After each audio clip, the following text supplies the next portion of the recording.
కూటమి ప్రభుత్వం అధికారంలోకి వచ్చిన తర్వాత తెలుగుదేశం, జనసేన, భారతీయ జనతా పార్టీ ఒక్కొక్కటిగా ఆర్టీసీలో ఉన్నటువంటి ప్రధానమైనటువంటి సమస్యలన్నింటినీ కూడా మేము వాటికి ఒక పరిష్కార మార్గం చెప్తూ ప్రత్యేకంగా ఈ బోర్డు యొక్క చొరవతోనూ అదే రకంగా ముఖ్యమంత్రి చంద్రబాబు నాయుడు గారు, మా ఉప ముఖ్యమంత్రి, కేంద్ర పెద్దలు వీళ్ళందరి యొక్క సహకారంతో గత ప్రభుత్వం ఏదైతే అపరిష్కృతంగా వదిలి వెళ్ళిపోయినటువంటి సమస్యలు ఏదైతే ఉన్నాయో వాటన్నిటికి కూడా ఒక పరిష్కారం చూపించడం జరిగింది.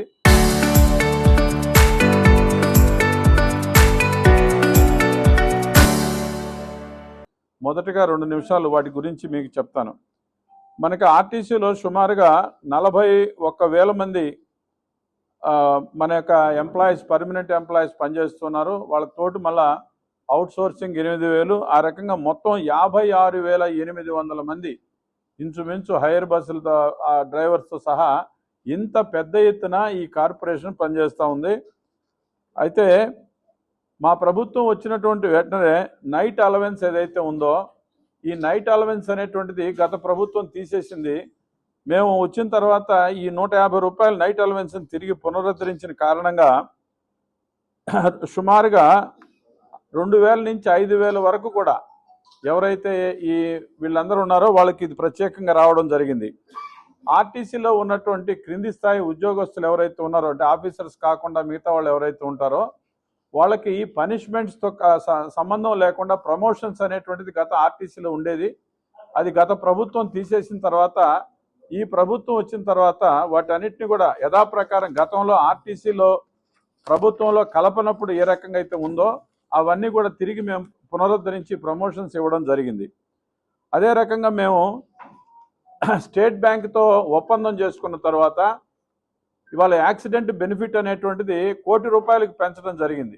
ఎక్కడైనా సరే మా ఆర్టీసీ కార్మికులు బస్సు ప్రయాణంలో యాక్సిడెంట్ అయి చనిపోతే వాళ్ళకి ₹1,00,00,000, సహజ మరణం అయితే ₹10 లక్షలు ఇచ్చేటట్టుగా కూడా ప్రత్యేకంగా నెల్లూరు జిల్లాలో అయితే స్టేట్ బ్యాంక్ వాళ్ళతో మేము అవగాహన సదస్సు కూడా ఇక్కడ జరపడం జరిగింది.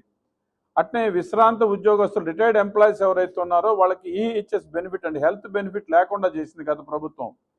అయితే ఈ ప్రభుత్వం వచ్చిన తర్వాత గతంలో ఏ రకంగా అయితే ఉందో ఆ రకంగా విశ్రాంత ఉద్యోగస్తుల కుటుంబ సభ్యులందరికీ కూడా ఈహెచ్ఎస్ బెనిఫిట్ని మేము పునరుద్ధరించడం జరిగింది. అదే రకంగా ఈ కారుణ్య నియామకాలు ఏదైతే ఉన్నాయో దాన్ని కూడా పునరుద్ధరించాం. ఈ మధ్య అది ఇస్తూ ఉన్నాం. ఇది కాకుండా మెడికల్ అన్ఫిట్ అయినటువంటి కేసులు సుమారుగా 600-700 మందికి ప్రత్యక్షంగా ఉద్యోగాలు ఇవ్వడం కానీ లేదా పరోక్షంగా వాళ్ళకి మనకి ఫైనాన్స్ బెనిఫిట్ ఇవ్వడం కానీ రెండిట్లో ఏదో ఒకటి ఈ 670 మంది మా వాళ్ళు ఎవరైతే ఉన్నారో 2020 తర్వాత ఎవరైతే ఉన్నారో వాళ్ళందరికీ కూడా మేము ఆ రకంగా ప్రభుత్వంలో ఉద్యోగం కానీ ఆర్టీసీలో ఉద్యోగం కానీ లేదంటే వాళ్ళకి బెనిఫిట్ కానీ ఇస్తున్నాం. అట్నే ఆర్టీసీ ఎవరైనా సరే గబక్కని చనిపోతే గత ప్రభుత్వం 15,000 ఇస్తుంటే ఇప్పుడు మళ్ళీ 25,000 పెంచడం జరిగింది. ఈ స్త్రీశక్తి బస్సు వచ్చిన తర్వాత మా ఎవరైతే డ్రైవర్లు, కండక్టర్లకి అంతకుముందు డ్రైవర్స్కి 800 ఉంటే ₹1,000, కండక్టర్లకి 700 ఉంటే ₹900, ఆ రకంగా మేము అలవెన్స్లు కూడా ప్రత్యేకంగా పెంచడం జరిగింది. ఇది కాకుండా మా ప్రభుత్వం ప్రత్యేకించి ఆర్టీసీ ఉద్యోగస్తుల యొక్క హెల్త్ బెనిఫిట్ ఏదైతే ఉందో దీనికోసం మేము అనేక రకాల డిస్పెన్సరీస్ని నరసరావుపేటలో కానీ, అలిపిరిలో కానీ, అదే రకంగా నంద్యాలలో అనేక ప్రాంతాల్లో కొత్త డిస్పెన్సరీలను కూడా తిరిగి మేము ఓపెన్ చేయడం జరిగింది. ఇది కాకుండా ఇవాళ 7,600 మంది మాకు డెఫిషిట్ ఉంది మా వర్కర్స్కి. అన్ని పోస్టులు ఖాళీ ఉన్నాయి. ప్రభుత్వం ద్వారా వీటిని కూడా రిక్రూట్మెంట్ చేయడానికి కోసంగా బోర్డు రికమెండ్ చేస్తుంది. అది కూడా సమయం చూసి ముఖ్యమంత్రి గారు నిర్ణయం తీసుకుంటారని ఆశిస్తూ ఉన్నాం. ఆ రకంగా కూడా మా ప్రపోజల్ పెట్టుంది. ప్రయాణికుల యొక్క సౌకర్యార్థం గత ప్రభుత్వం ఒకవైపున రోడ్లు పూర్తిగా అస్తవ్యస్తంగా తయారైపోయి బస్సులన్నీ పాతబడిపోయినప్పుడు మేము 1,489 వాటి స్థానంలో రీప్లేస్ చేసి కొత్త బస్సులు ఈ ప్రభుత్వం వచ్చిన తర్వాత ఇవ్వడం జరిగింది.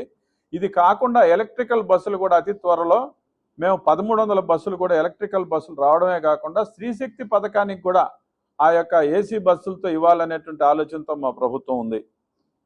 ఈ గ్రాట్యుటీ అనేటువంటిది గత ప్రభుత్వం ఎవరైతే రిటైర్మెంట్ ఎంప్లాయీస్కి ఇవ్వకపోతే దాన్ని కూడా మేము పునరుద్ధరించాం. ఇవి కాకుండా పదోన్నతులు ఇవ్వకుండా ఆపేస్తున్నారు అనేక సంవత్సరాల నుంచి. మేము కూడా వాటికి ఉన్నటువంటి అవరోధాలన్నింటినీ కూడా తొలగించి ప్రమోషన్స్ కూడా ఈ ప్రభుత్వం ఇవ్వడం జరిగింది. ఇవన్నీ కూడా పెద్ద ఎత్తున మేము ఇస్తూ ఉన్నాం. అదే రకంగా గతంలో ఆర్టీసీ ఎంప్లాయీస్కి హెల్త్ బెనిఫిట్ ఎంత ఖర్చు అయితే అంత కూడా ఇచ్చేవాళ్ళు. గత ప్రభుత్వం అది తీసేసింది. అలా కాకుండా ఈ ప్రభుత్వం వచ్చిన తర్వాత పాత ఆర్టీసీలో ఉన్నట్టుగానే మొత్తం ఉన్నటువంటి అడ్డంకులన్నిటిని తొలగించి కూడా హెల్త్ బెనిఫిట్స్ మేము ఇవ్వడం జరిగింది. ఈ రకంగా మా డ్రైవర్లకు కూడా ఉన్నటువంటి క్రూ అలవెన్స్ ఏదైతే ఉందో దాన్ని కూడా ఇవ్వాలని చెప్పేసి కూడా మన 9వ తారీఖు జనవరి దాన్ని కూడా నిర్ణయం తీసుకోవడం జరిగింది. అనేక విషయాల్లో మాకు ఈ ఈపీఓఎస్ మెషిన్స్ కోసంగా కూడా 20,000 రూపాయలు అదనంగా మా కండక్టర్లు శ్రీశక్తి పథకం వచ్చిన తర్వాత ఇబ్బంది పడుతుంటే అది కూడా మేము కొనుగోలు చేసి మన ప్రభుత్వం ద్వారా ఇవ్వడం జరిగింది. ఈ రకంగా చెప్పుకుంటూ పోతే ఈ ప్రభుత్వం అనేటువంటిది ఆర్టీసీ కార్మికులకి ఫ్రెండ్లీ గవర్నమెంట్. ఇది ఒకవైపున ప్రజలకు మెరుగైనటువంటి సౌకర్యాలు ఇస్తూనే ఈ ప్రభుత్వం వాళ్ళ సంక్షేమ అభివృద్ధి కార్యక్రమాలకు కూడా కట్టుబడి ఉందని చెప్పడానికి కోసంగా ఇది ఒక నిదర్శనం.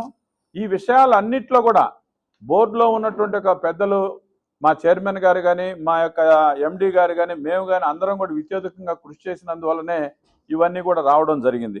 ఇవి కాకుండా ప్రత్యేకంగా మా రిటైర్డ్ ఎంప్లాయీస్ ఎవరైతే 500-1000 రూపాయలు కూడా పెన్షన్ రాకుండా, అటు సామాజిక పెన్షన్ రాకుండా అనేక రకాల ఇబ్బంది పడుతున్నటువంటి ఎవరైతే రిటైర్డ్ ఎంప్లాయీస్ ఉన్నారో వాళ్ళ విషయంలో ఈ యొక్క ప్రభుత్వం పాజిటివ్గా స్పందించింది. వాళ్ళకి మన యొక్క ఎన్టీఆర్ ఆరోగ్య పథకం కానివ్వండి, అదే రకంగా ఈ ఓల్డ్ ఏజ్ పెన్షన్ ఏదైతే ఉంది ఇది ఇవ్వడానికి కోసం కూడా ప్రభుత్వానికి బోర్డు రికమెండ్ చేసింది. అతి త్వరలో కూడా అది కూడా మన వాళ్ళకి వస్తుంది. ఎందుకంటే ఇప్పుడు 500-1000 రూపాయలతో బ్రతకడం కష్టం. అందువల్ల వాళ్ళకి 4,000 రూపాయల పెన్షన్ కానీ, ఎన్టీఆర్ ఆరోగ్యశ్రీ కానీ అతి త్వరలో వస్తుందని చెప్పేసి కూడా మీ ద్వారా మనవి చేస్తూ ఉన్నా. అదే రకంగా ఎప్పటికప్పుడు యాజ్ ఏ బోర్డు చైర్మన్గా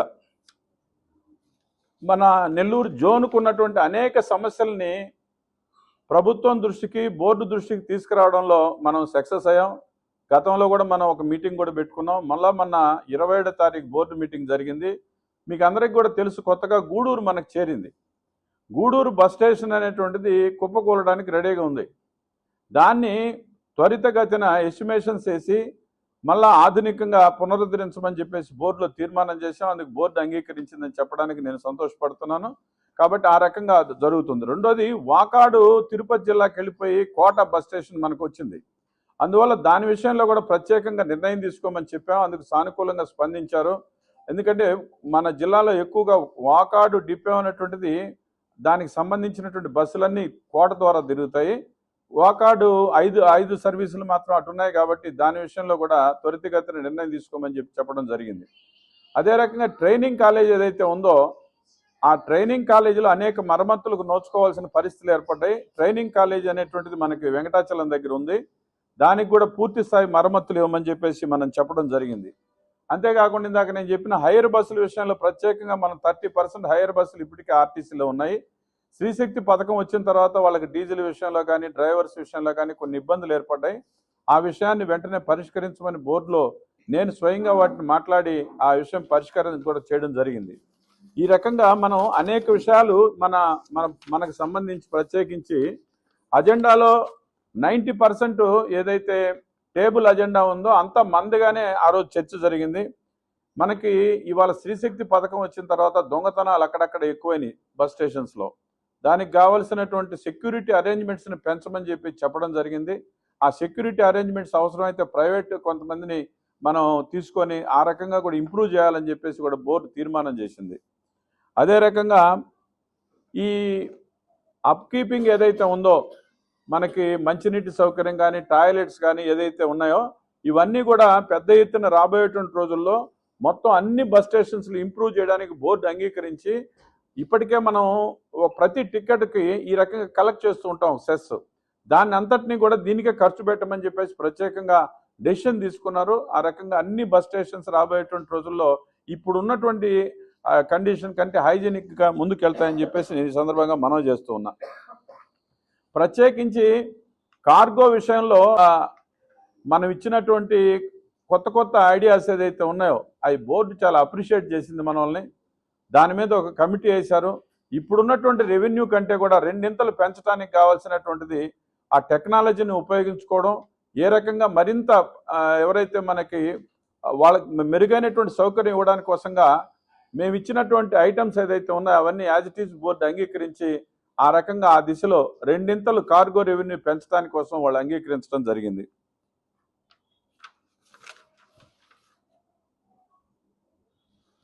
తర్వాత ఎక్కడైతే మాకు ఈ కారుణ్య నియామకాల్లో జరుగుతున్న ఇబ్బందులు ఏదైతే ఉన్నాయో మహిళలకు కానివ్వండి, ఎవరైతే పెళ్లి కానిటువంటి మహిళలు 2-3 ఉంటున్నారో దాని విషయంలో కానివ్వండి, లేకపోతే చిన్న చిన్న కారణాల చేత కారుణ్య నియామకాలు జరపకపోవడాన్ని మేము బోర్డు దృష్టికి తీసుకొని వచ్చాం. దాని మీదట కూడా వాళ్ళు పాజిటివ్గా స్పందించడం జరిగింది.